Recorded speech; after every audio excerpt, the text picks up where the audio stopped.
Today we are going to continue with the chapter Life Processes in Living Organisms Part 2. Now till now in this chapter what have we studied? We have studied about asexual reproduction in unicellular and multicellular organisms, and we learnt about sexual reproduction in plants. In the last lecture I explained you all the structure of male and female reproductive system with the help of those diagrams, and today we will be learning how the process of sexual reproduction occurs in human beings. Now I told you all that any form of sexual reproduction, be it in plants or be it in human beings, it involves two steps. And what are those two steps? They are gamete formation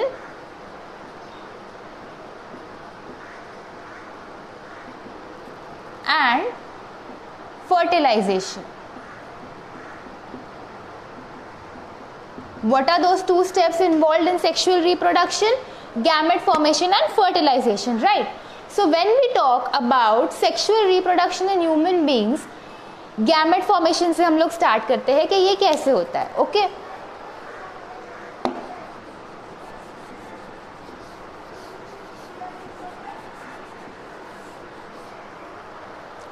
so let us begin with gamete formation.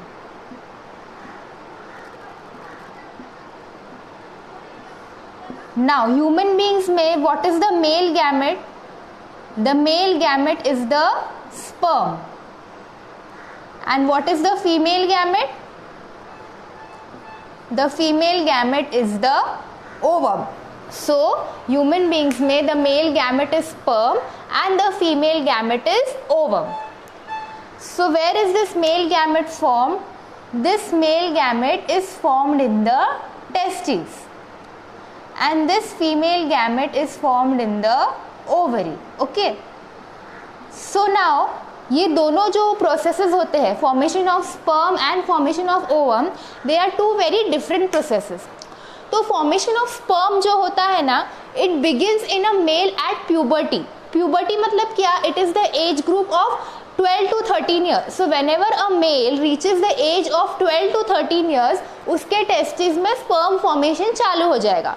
So this signifies कि इस as पे he is fit for reproduction. He is able to form gametes now, which means that he can reproduce now. So in males, the formation of sperm, that is the formation of male gametes, starts at puberty and it continues till it may even continue till the death of the person. ठीक है, like it does not stop at a particular age. It continues for a very long time.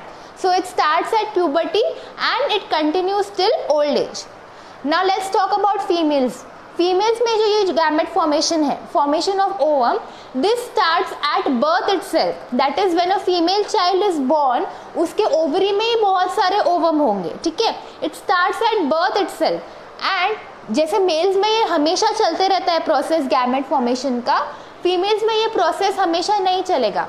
This process will end at the age of 45 to 50 years. That is when a female reaches the age of 45 to 50 years, this process of gamete formation will stop in her, and that phase is called as menopause. What is it called? Menopause. Pause का मतलब क्या होता है? Stop. मतलब वो चीज़ females में और gametes बनना बंद हो गए. So that is called as menopause. Okay. So in gamete formation in human beings, the male gamete is sperm, which is formed in the testes, and female gamete is ovum, which is formed in the ovary. अब males में the formation of sperm starts at puberty. Puberty मतलब the age of 12 to 13 years, and it continues till old age. Females में the gamete formation starts at birth itself and it continues up to the age of 45 to 50 years. That period is called as menopause. Okay, so this was about gamete formation.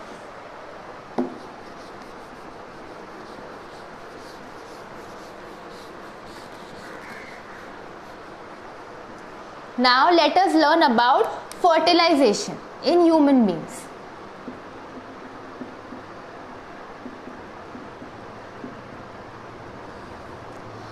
Now what is fertilization? Fertilisation का definition क्या था? It is the union of male gamete with the female gamete to form a zygote.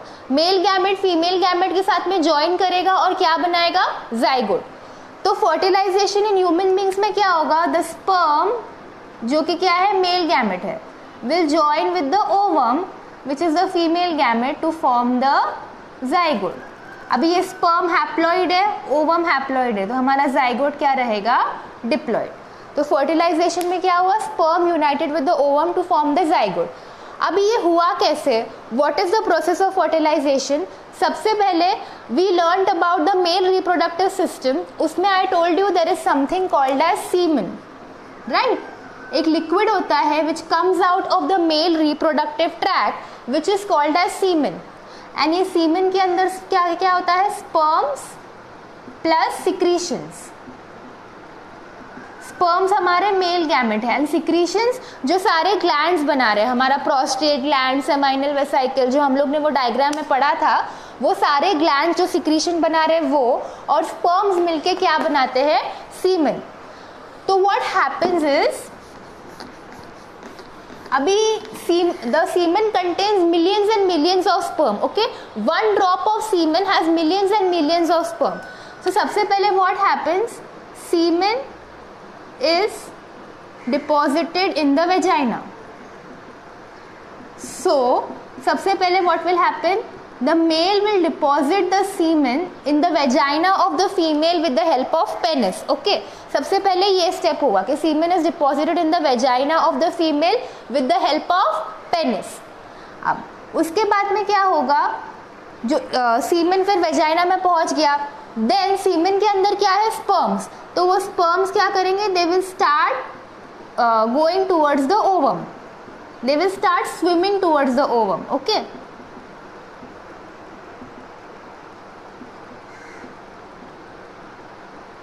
So the sperms will start swimming towards the ovum. Then अभी मैंने बोला सीमेन में millions and millions of sperms है, so ये millions and millions में सारे sperms नहीं पहुंच पाएंगे ovum तक. Out of this only one sperm will be able to reach the ovum. So one sperm. Now how do the sperms travel, हमारा female reproductive tract का diagram हमने देखा था, वेजाइना में वो लोग डिपॉजिट हुआ सीमेन, वेजाइना से वो लोग फिर जाएंगे यूट्रस में, एंड यूट्रस से वो लोग जाएंगे ओविडक्ट में। ओविडक्ट हमारा जो फेलोपियन ट्यूब था। अभी I had told you, remember oviduct क्या करता है, जब ये ओवरी ओवम बना लेती है तो वो ओविडक्ट ओवम को ऐसे पिकअप करके अपने पास रखता है एंड वो वेट कर रहा होता है कि कब स्पर्म आएगा। तो ओवम कहाँ है, अभी ओविडक्ट के पास है। तो ये स्पर्म स्विमिंग करते हुए कैसे गए, they went to the vagina, then they went to the uterus and then they finally reach the oviduct. अभी उतने सारे स्पर्म्स में से only one sperm reaches the ovum, और जो एक स्पर्म जो जीत गया, जो ओवम के पास जाएगा, वो उसको फर्टिलाइज कर देगा and this will lead to fertilisation.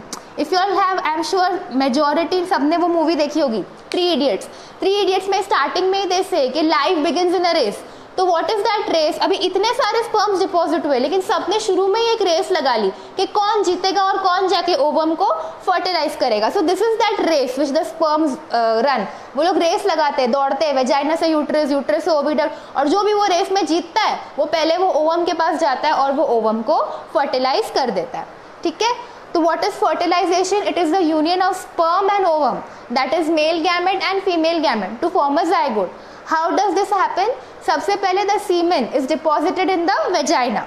Then semen के अंदर क्या है, sperms. ये sperms ने रेस लगा ली, ये लोग स्विमिंग करने लग गए, वेजाइना से यूट्रस गए, यूट्रस से ओविडक्ट गए, और ये मिलियंस ऑफ स्पर्म में से सिर्फ एक स्पर्म जो है वो ओवम के पास पहुंच पाता है एंड जाके ओवम को फर्टिलाइज कर देता है, and this completes the process of fertilisation. So we learned about gamete formation and we learned about fertilisation. अभी फर्टिलाइजेशन के बाद जाइगोट तो बन गया, अभी ये जाइगोट आगे कैसे डेवलप करेगा।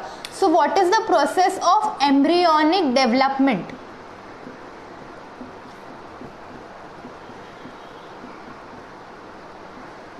How does the embryo develop further? अभी सबसे पहले क्या हुआ, जाइगोट बन गया, ठीक है। Now this zygote will undergo mitotic divisions. What it will undergo? Mitotic divisions. अभी मैंने I have explained you all what is mitosis in the chapter before that. Mitosis में क्या होता है?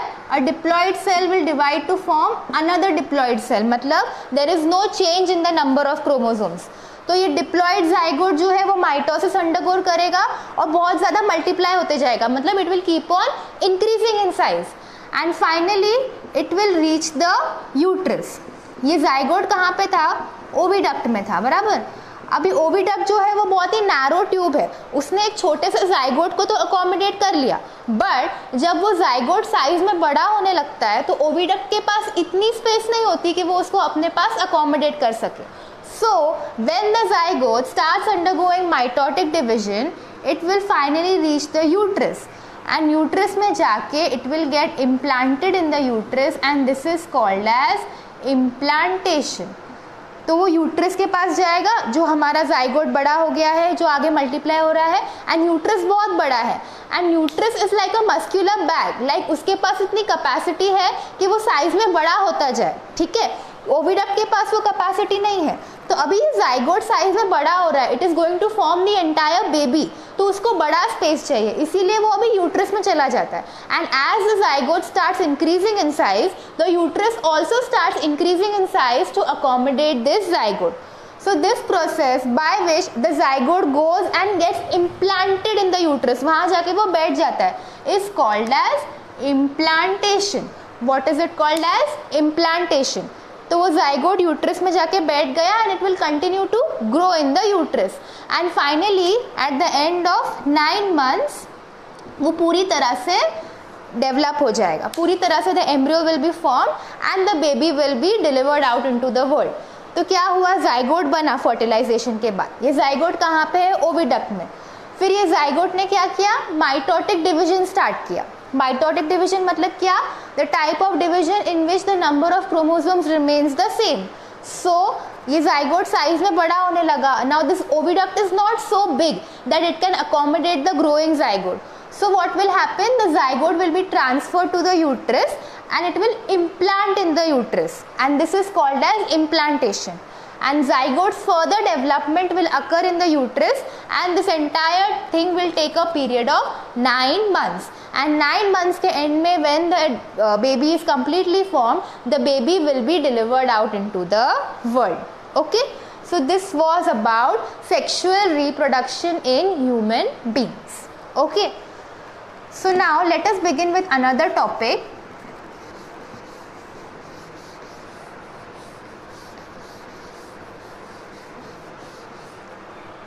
which is called as menstrual cycle.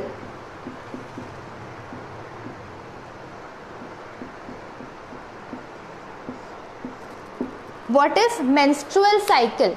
अभी menstrual cycle का definition है, it is the cycle which occurs in females every month after the age of 12 to 13 years. ठीक है. So क्या होता है? Whenever a female reaches the age of 12 to 13 years, or the ideal age group is between 10 to 17 years, तो इस age group के बीच में the female is set to be reproductively mature. जैसे मेल्स में प्यूबर्टल एज ग्रुप होता है 12 to 13 years का, वैसे ही फीमेल्स का जो ये एज ग्रुप है ये उनका प्यूबर्टल एज ग्रुप है. This is the period when they are fit to reproduce, they are fit to become a mother now, because उनकी बॉडी में कुछ बहुत सारे चेंजेस होते हैं, एंड उन चेंजेस में से एक बहुत ही मेजर चेंज होता है मेंस्ट्रुअल साइकिल. सो मेंस्ट्रुअल साइकिल में क्या होता है बेसिकली? अभी all of you all know कि जो ओवम है वो कहाँ पे बनता है? ओवरी में बनता है. ठीक है. एंड मैंने स्टार्टिंग में ही एक्सप्लेन किया कि ये जो प्रोसेस होता है of formation of ovum, it begins at birth itself. That is when a female is born, in her ovary there are millions and millions of ovum which are already present.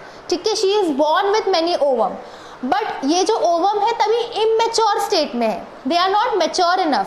Ovum है तो सही, but when a girl child is 4 years, 5 years, 6 years old, that time in spite of having ovum, she is not fit to reproduce that time because वो ovum अभी immature state में है. लेकिन क्या होता है, when she reaches a age group of 11 years, 12 years, 13 years, it differs from a girl to girl. So when she reaches that age group, her ovum starts maturing. मतलब अभी she is fit to reproduce, she is fit to become a mother. तो ये सारी चीज़ें जो होती है, maturation of ovum वगैरह, ये सारे किसके कंट्रोल में होता है, कौन करता है ये सब? So all this occurs under the influence of hormones. ठीक है, थोड़े हॉर्मोन्स होते हैं जो ये सारी चीज़ें एक फीमेल की बॉडी में कंट्रोल करते हैं. अभी एक हार्मोन होता है जिसको हम लोग बोलते हैं फॉलिकल स्टिम्युलेटिंग हार्मोन. क्या बोलते हैं? फॉलिकल स्टिम्युलेटिंग हार्मोन, और we write it as FSH. अभी ये FSH हार्मोन का level when a female reaches the age group of 12 to 13 years, ये FSH हार्मोन का लेवल उसकी बॉडी में बढ़ जाता है. ठीक है, there is an increase in the level of follicle stimulating hormone. तो अभी लेवल बढ़ गया तो क्या होगा, वो जो ओवरी के अंदर ओवम प्रेजेंट है, राइट.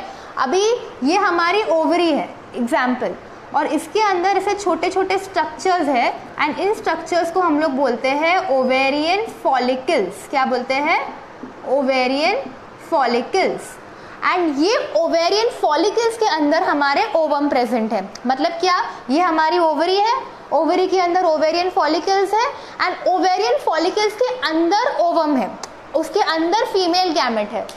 तो ये फॉलिकल स्टिम्युलेटिंग हार्मोन का लेवल बढ़ गया. सो what it will do, see the name, it is follicle stimulating hormone, so it will stimulate these follicles, it will stimulate the follicles to release the ovum. मतलब वो क्या बोलेगा, चलो अभी तुम लोग बड़े हो जाओ, जो ओवम तुम लोग ने अपने पास अब तक रखा है उसको बाहर छोड़ दो. so these follicles will mature. so what this will cause, follicle stimulating hormone will cause the maturation of follicles. कि चलो अभी तक तो तुम लोग बच्चे थे, अभी जल्दी जल्दी तुम लोग बड़े हो जाओ. तो प्यूबर्टी पे सबसे पहले क्या हुआ, there was an increase in the level of follicle stimulating hormone, and because of this increase in level of follicle stimulating hormone there was maturation of the ovarian follicles. ठीक है, अभी क्या हुआ, फॉलिकल्स मैच्योर तो हो गए, अभी बड़े हो गए. अभी वो लोग बोल रहे चलो अभी हमारे अंदर जो ओवम है उसको अभी हम लोग को बाहर निकालना है, अभी इसको हमको हमारे पास नहीं रखना है. तो जैसे ही ओवेरियन फॉलिकल्स का मैच्योरेशन कंप्लीट हो जाएगा, एक और हार्मोन बढ़ेगा जिसको बोलते हैं ल्यूटेनाइजिंग हार्मोन. क्या बोलते हैं? ल्यूटेनाइजिंग हार्मोन, और you can write it as short form में LH. तो ल्यूटेनाइजिंग हार्मोन क्या करेगा, ये जो फॉलिकल्स मैच्योर हो गए हैं इसमें से वो ओवम को बाहर निकाल देगा. It will cause release of ovum. ठीक है, तो क्या हुआ, फॉलिकल स्टिम्युलेटिंग हार्मोन का लेवल बढ़ा, वो फॉलिकल्स मैच्योर हो गए. फॉलिकल्स मैच्योर हो गए, वैसे ही क्या हुआ, ल्यूटेनाइजिंग हार्मोन का लेवल बढ़ गया. और जैसे ही ल्यूटेनाइजिंग हार्मोन का लेवल बढ़ गया, वहाँ पे क्या हुआ, जो ओवम वो फॉलिकल्स के अंदर प्रेजेंट था वो बाहर रिलीज हो गया. ओवरी से बाहर आके वो अपने फॉलिकल्स के बाहर निकल गया. अभी ओवम बाहर आ गया, जैसे ही ओवम बाहर आ गया उसको किसने देखा, ओविडक्ट ने देखा. अभी ओविडक्ट ने बोला कि चलो अभी मुझे मेरा काम करना है. ओविडक्ट का काम क्या है, its function is to pick up the ovum. So what it will do, release of ovum, तो oviduct will pick up the ovum.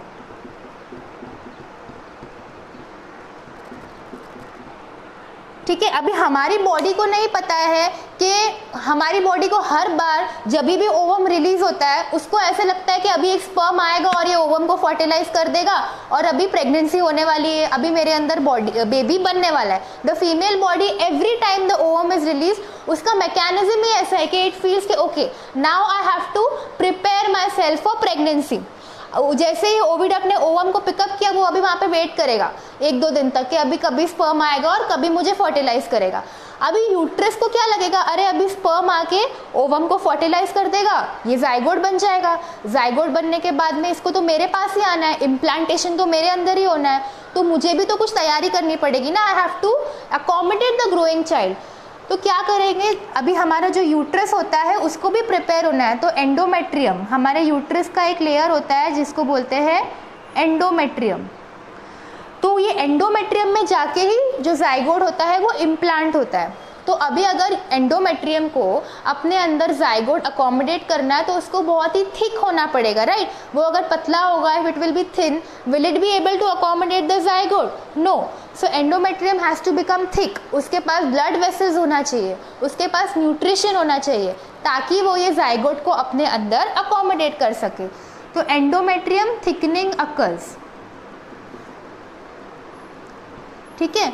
और सारी एंडोमेट्रियम थिकनिंग होने लग जाती है, वहाँ ब्लड वेसल्स बनने लग जाते हैं, ऑल दैट स्टार्ट्स हैपनिंग। और all this happens under the influence of hormones estrogen and progesterone. कौन से हॉर्मोन्स बढ़ जाते हैं यहाँ पे? Estrogen and progesterone. तो जैसे ही ओविडक्ट ने ओवम को पिकअप कर लिया, ईस्ट्रोजन एंड प्रोजेस्ट्रॉन का लेवल बढ़ जाता है और वो बॉडी में प्रेगनेंसी के प्रिपरेशन चालू कर देता है। एंडोमेट्रियम थिकनिंग स्टार्ट कर देगा, फीमेल के ब्रेस्ट ग्लैंड्स डेवलप करना स्टार्ट कर देगा, ताकि अब क्या, अभी प्रेगनेंसी होने वाली ना, you be ready for it. सबसे पहले क्या हुआ, अभी यहाँ पे फॉलिकल स्टिमुलेटिंग हार्मोन का लेवल का हार्मोन बढ़ गया। अभी उसने क्या किया, it cause maturation of the ovarian follicles. जैसे ही ओवेरियन फॉलिकल्स का मैच्योरेशन हुआ, ल्यूटेनाइजिंग हार्मोन का लेवल बढ़ गया और उसने ओवम को बाहर छोड़ा। जैसे ही ओवम बाहर आया, ओविडक्ट ने उसको पिकअप कर लिया। बॉडी को लगा अभी तो स्पर्म आने वाला है, अभी तो प्रेगनेंसी होने वाली, तो उसने तैयारी शुरू कर दी प्रेगनेंसी की। ईस्ट्रोजन एंड प्रोजेस्ट्रॉन का लेवल बढ़ गया और एंडोमेट्रियम थिक होने लगा। तो अभी ये लोग रेडी बैठे कि चलो अभी प्रेगनेंसी होने वाली है। बट दो सिचुएशन हो सकती है। ये पूरा चीज़ हो गया, ये सबको समझा के क्या हुआ, maturation of follicles, release of ovum, and then body ये पूरे ये फेज में है कि एंडोमेट्रियम थिकनिंग हुई है एंड इट इज थिंकिंग कि अभी प्रेगनेंसी होने वाली है। अभी नेक्स्ट क्या होगा, दो सिचुएशन हो सकती है, ठीक है। अभी दो सिचुएशन हो सकती है।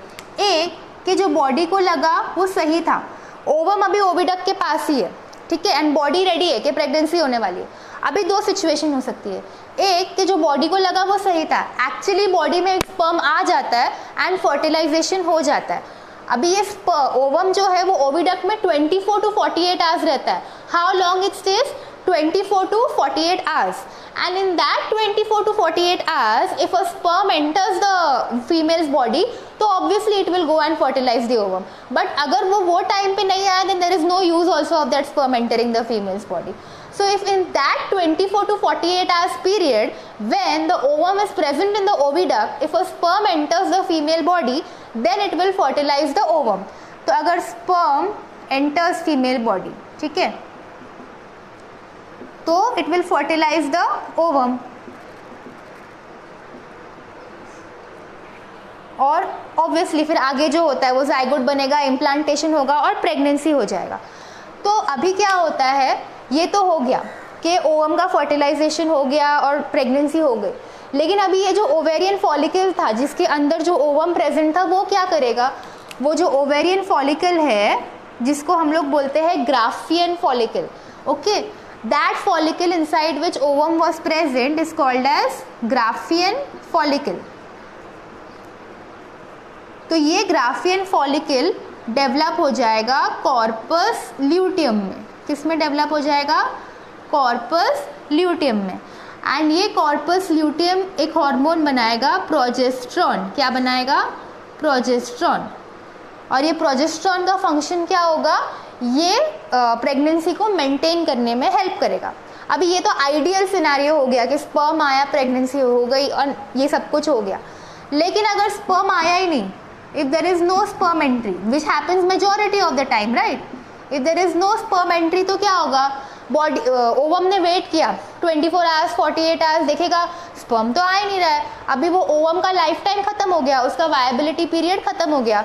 बॉडी भी देखेगी कि मैंने इतनी तैयारी की, ईस्ट्रोजन प्रोजेस्टेरोन का लेवल बढ़ गया, एंडोमेट्रियम इतना थिक हो गया, बट कुछ हो ही नहीं रहा है। तो जो सब हुआ, जो सारे इवेंट्स हुए थे वो उल्टा हो जाएगा। जो ईस्ट्रोजन एंड प्रोजेस्टेरोन बढ़ा था वो ईस्ट्रोजन एंड प्रोजेस्टेरोन कम हो जाएगा। अब ईस्ट्रोजन एंड प्रोजेस्टेरोन कम हो गया तो जो एंडोमेट्रियम इतना थिक हुआ था वो फिर से क्या हो जाएगा, उसकी थिनिंग हो जाएगी, वो शेड होने लग जाएगा, right. So what this will result in, this will result into shedding of the endometrium.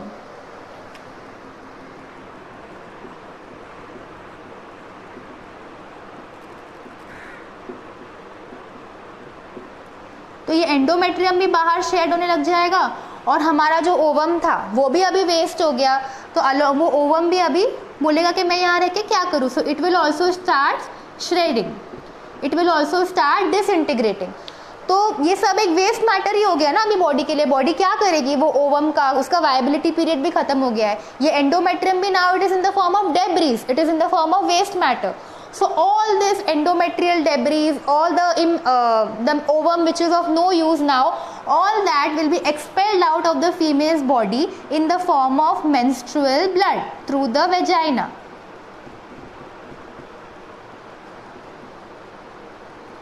So in the form of menstrual blood, it will be expelled out through the female body from the vagina. And मतलब it will wait for some time. अगर कुछ भी नहीं हुआ तो all this will start shedding और वो पूरा वेस्ट मैटर ब्लड के फॉर्म में फीमेल की बॉडी से वेजाइना के थ्रू निकल जाएगा.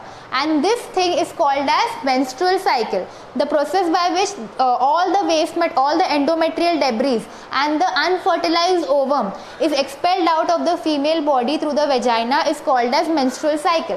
And this happens every month. Every month एक पर्टिकुलर पीरियड पे फीमेल की बॉडी में ये क्लॉक की तरह चलता है. वो एक पर्टिकुलर पीरियड पे एफएसएच का लेवल बढ़ेगा, एफएसएच का लेवल बढ़ेगा, फिर वो ओवम बाहर निकलेगा, फिर वो हर मंथ वेट करेगा 2 दिन के लिए. फिर अगर आ गया कोई तो फर्टिलाइजेशन हो जाएगा, अगर स्पर्म नहीं आया तो एवरी मंथ ये साइकिल होगी. And every month this menstrual blood will leave the female's body and this leakage of blood from the female's body lasts for a period of 3 to 5 days. How many days? 3 to 5 days, which is absolutely normal to occur in females. ठीक है. तो अभी ये corpus luteum बना था ना यहाँ पे, अगर स्पर्म एंटर हुआ, अगर यहाँ पे स्पर्म एंटर नहीं होगा तो क्या बनेगा, कॉर्पस एल्बिकेंस. क्या बनेगा, कॉर्पस एल्बिकेंस. और ये कॉर्पस एल्बिकेंस भी बॉडी के बाहर ये मेंस्ट्रुअल ब्लड के साथ में निकल जाएगा. So this was about menstrual cycle. ठीक है.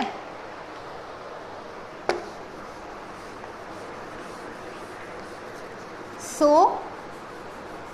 we learnt about menstrual cycle, we learnt about embryonic development, we learnt about pregnancy.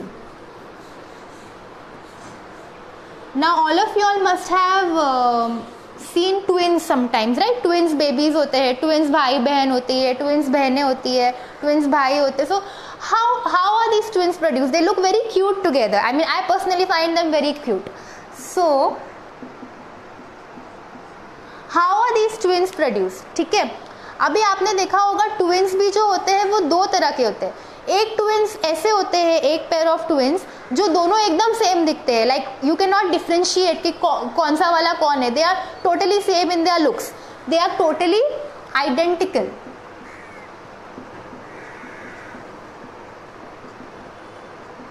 And अगर both of them will be of the same gender, both of them will be male और both of them will be female. ठीक है.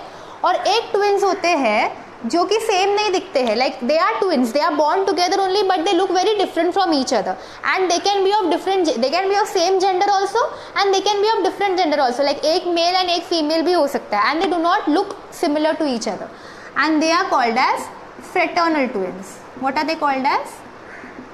Fraternal twins. ठीक है. तो twins 2 type के होते हैं, एक identical twins which look totally same and एक fraternal twins which look different. So now the question is ये ट्विंस बनते कैसे? अभी हम लोग को पता है कि सबसे पहले तो जाइगोट फॉर्मेशन होता है. ठीक है. The male gamete will fertilize the female gamete and lead to the formation of zygote.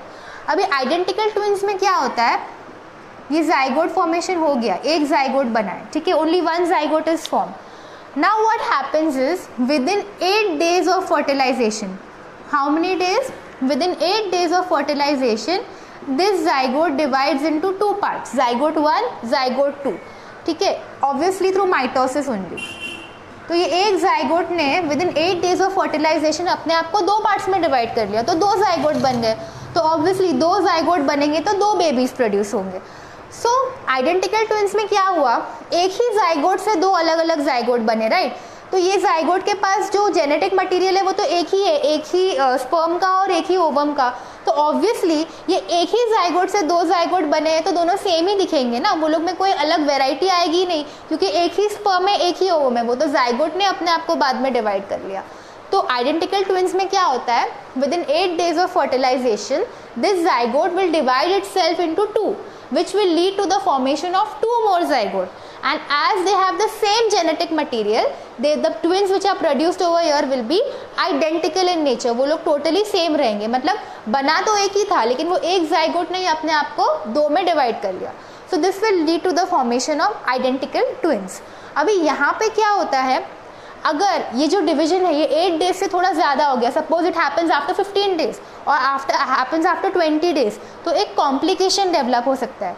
What can B that complication, ये जाइगोट डिवाइड तो होगा बट पूरी तरह डिवाइड नहीं होगा, एक तरह से ये 2 में डिवाइड हो जाएगा बट उन दोनों के बीच में एक कनेक्शन बना रहेगा, like they will divide but they will not be separated from each other. 2 individuals तो बन जाएंगे जिनके पास 2 आंखें हैं, 2 हाथ है, 2 पैर है, बट वो लोग 2 अलग अलग लोग नहीं रहेंगे, वो लोग दोनों आपस में ज्वाइंट रहेंगे। So this leads to the formation of conjoined twins. What it leads to the formation of conjoined twins, और इनको हम लोग एक और वर्ड है जिनको बोलते हैं सियामीज ट्विंस। तो ये कॉन्जॉइंट ट्विंस क्या होते हैं, ये लोग दोनों आपस में जॉइंट होते हैं। बहुत पहले एक सीरियल आता था Ambar Dhara, so that had shown this phenomenon in which both the sisters they were joint to each other, ठीक है, either their hands can be joint to each other, sometimes their head is joint to each other. So if ये जो identical twins है इसमें अगर with in 8 days वो लोग separate हो गए और जाइगोट ने डिवाइड कर लिया, तो they will be 2 different individuals. But अगर 8 days से ज़्यादा हो गया, this is very very rare, like 1 in a million times it happens कि 8 days के बियॉन्ड जाके अगर डिविजन हो रहा है, सो देर इज अ पॉसिबिलिटी कि वो लोग आपस में ज्वाइंट रहेंगे and this will lead to the formation of conjoined twins, ठीक है। सो ये तो हो गया कि आइडेंटिकल ट्विंस कैसे बनते हैं। अभी फ्रेटर्नल ट्विंस, फ्रेटर्नल ट्विंस में क्या होता है, कभी कभी क्या होता है पता है, जनरली हमारी जो ओवरी होती है फीमेल की वो एक टाइम पे एक ही ओवम रिलीज करती है, but sometimes very rarely it happens that the ovary will release 2 ovums, ovum 1 ovum 2, तो 2 ओवम आ गए। तो अभी स्पर्म स्विमिंग करते करते आएंगे, वो लोग एक स्पर्म ये ओवम के पास पहुंच जाएगा, बट दूसरा स्पर्म देखेगा कि अरे मेरे पास भी एंट्री है, यहाँ पे एक और ओवम है जो मेरे लिए वेट कर रहा है, तो यहाँ पे स्पर्म 1 आ गया, यहाँ पे स्पर्म 2 आ गया, तो 2 अलग अलग ओवम को 2 अलग अलग स्पर्म ने आके फर्टिलाइज किया, तो obviously this will lead to the formation of 2 zygotes again, so 2 children will be produce. तो इफ द ओवरी ने ही 2 ओवम रिलीज किए तो ऑब्वियसली उनको फर्टिलाइज करने के लिए 2 स्पर्म लगेंगे, एंड 2 स्पर्म ने 2 ओवम को फर्टिलाइज किया तो 2 जाइगोट बनेंगे। बट यहाँ पे कैसा था, there were 2 different ovums and there were 2 different sperms, तो दोनों के पास अलग अलग जेनेटिक मटेरियल है, राइट, दोनों एक ही चीज से नहीं बने, दोनों 2 अलग अलग चीज़ों से बने हैं, दोनों का जेनेटिक मेकअप अलग होगा, इसीलिए ये जो फ्रेटर्नल ट्विंस होते हैं they do not look similar to each other and not necessary कि वो लोग के पास सेम जेंडर भी हो, एक मेल एक फीमेल भी हो सकता है या सेम भी हो सकते हैं, but they will not look exactly same to each other like identical twins, ठीक है। तो आइडेंटिकल ट्विंस कैसे बनते हैं, जाइगोट का डिवीजन हो जाता है, एक ही जाइगोट बनता है जो विद इन 8 days डिवाइड होके 2 जाइगोट बना लेता है, तो they look exactly identical. And fraternal twins कैसे बनते हैं, they are 2 ovum are release, तो वो 2 ओवम को फर्टिलाइज करने के लिए 2 स्पर्म आते हैं एंड 2 जाइगोट बनते हैं। अभी ये आइडेंटिकल ट्विंस एक ही जाइगोट से बने, राइट, एक ही जाइगोट ने 2 जाइगोट बनाए, so they are called as monozygotic twins. What they are called as monozygotic twins. Mono का मतलब होता है 1, they are form from 1 zygote only, that is why they are called as monozygotic twins. And ये जो fraternal twins होते हैं इनको हम लोग बोलते हैं डाइजाइगोटिक ट्विंस। क्यों डाई, डाई का मतलब होता है 2 एंड ये लोग 2 अलग अलग जाइगोट से बने हैं, राइट, एक ही जाइगोट नहीं बनाता, यहाँ पहले ही 2 जाइगोट बने, so that is why they are called as dizygotic twins. So identical twins are monozygotic twins and fraternal twins are dizygotic. So we learnt about sexual reproduction in human beings, menstrual cycles, twin कैसे बनते हैं वो सब हमने देखा। अभी there is a small topic called as modern reproductive technology.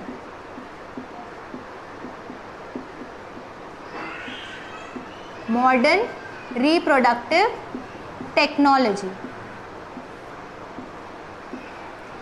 Now what happens is sometimes थोड़े couples होते हैं which are unable to produce a child.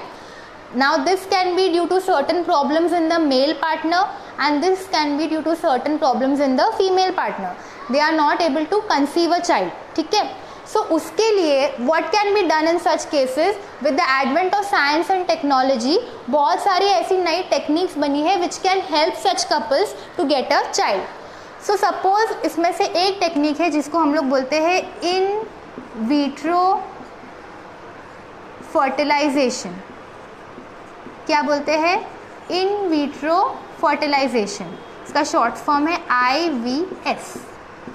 Now अगर सपोज एक फीमेल है, ठीक है, एंड वो फीमेल ओवम तो बना पा रही है but she is not able to conceive naturally, यानी कि उसकी बॉडी में ओवम तो बन रहा है बट स्पर्म बॉडी में आने के बावजूद फर्टिलाइजेशन नहीं हो रहा है. देयर इज सम प्रॉब्लम कि उसका जो ओविडक्ट है, उसका जो फेलोपियन ट्यूब है वो ओवम को पिकअप नहीं कर रहा है, या फिर उसकी जो रिप्रोडक्टिव ट्रैक्ट है वो बहुत नैरो है, वहाँ से स्पर्म स्विमिंग करके जा नहीं पा रहे हैं, यानी कि ओवम रिलीज होने के बावजूद, स्पर्म बॉडी में आने के बावजूद भी फर्टिलाइजेशन नहीं हो पा रहा है.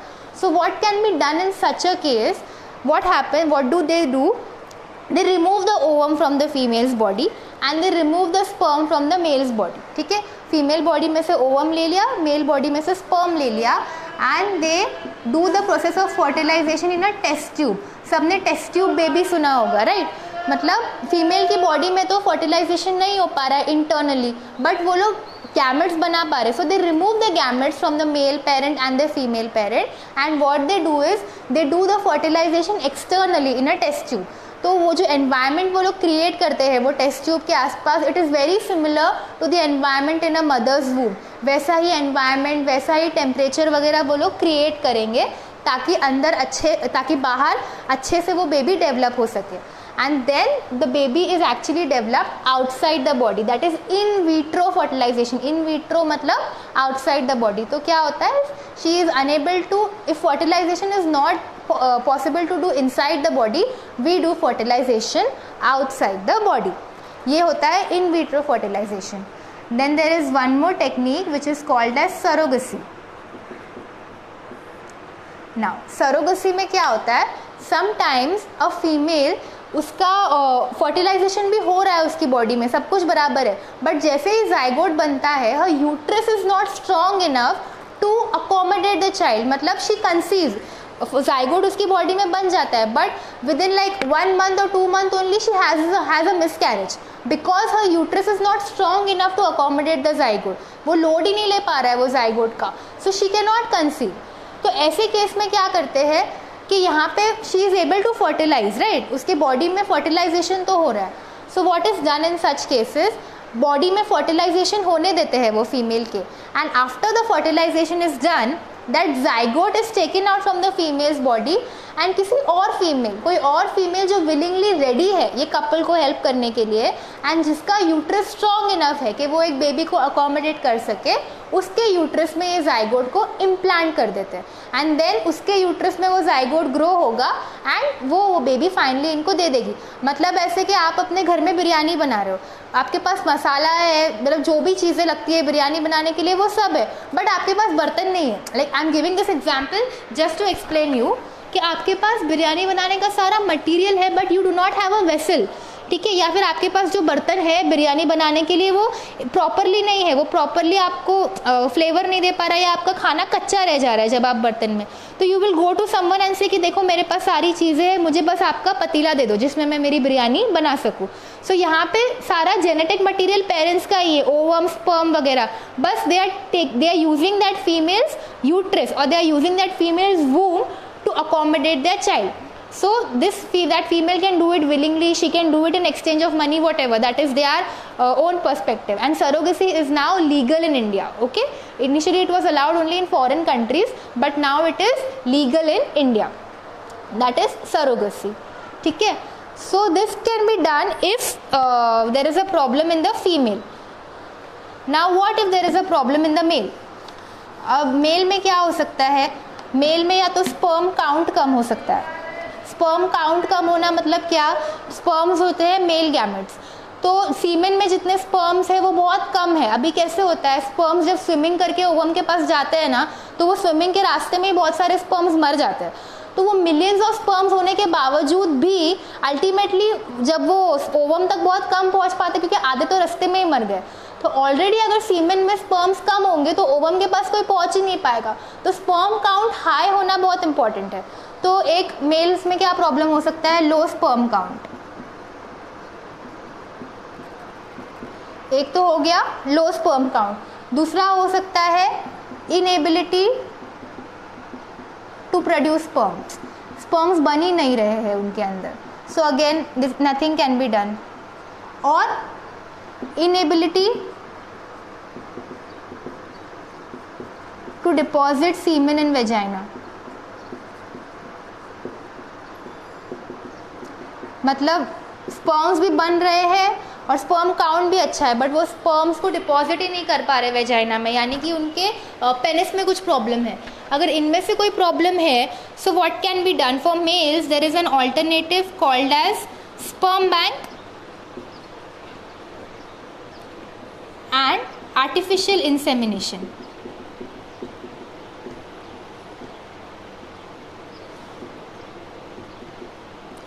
अभी स्पर्म बैंक क्या, सबने ब्लड बैंक तो सुना होगा। ब्लड बैंक में क्या होता है, डोनर्स अपना ब्लड डोनेट करके रखते हैं एंड जिसको भी ब्लड की ज़रूरत होती है they can go to that blood bank and they can take that blood. वैसे ही स्पर्म बैंक्स होती है, स्पर्म बैंक्स में ना स्पर्म डोनर्स होते हैं, like people go and actually donate their sperms over there, sometimes in exchange of money and sometimes even for free. So what happens is whenever a couple goes and ऐसा couple है जिसमें male partner का sperm count कम है, so what they can do is they can borrow a sperm from the sperm bank. They can take a sperm from the sperm bank and this sperm is then injected in the body of female and then fertilization occurs. तो ये एक sperm bank का alternative है। ये किन couples में use हो सकता है जिनमें sperm so artificial insemination. Artificial insemination में क्या होता है, if the male is having a good sperm count, he is able to produce good sperms, but उसके पेनिस में प्रॉब्लम है and he is unable to deposit the semen in the vagina. So what is done is the semen is collected from the male and उसको artificially female के uterus में inject कर देते, मतलब naturally नहीं जा पा रहा तो इंजेक्शन के थ्रू उसको फीमेल बॉडी में डाल देते एंड फिर that sperm will go and it will fertilize the ovum. ठीक है, सो मेल्स के लिए कौन कौन सी टेक्निक है, sperm bank and artificial insemination. And then the last topic of this chapter, that is reproductive health. अब reproductive health मतलब क्या, all of you all know कि physical health बहुत important है, right? You should be physically healthy, you should be free of disease, mental health भी बहुत important है। अभी reproductive health हम लोग हमारी कैसे maintain करेंगे? First of all for females, whenever females are having their menstrual cycle, they should maintain proper hygiene, because वो time पे if females do not maintain a proper hygiene, they are prone to get many diseases. Okay, all your private parts should be clean. This is one thing.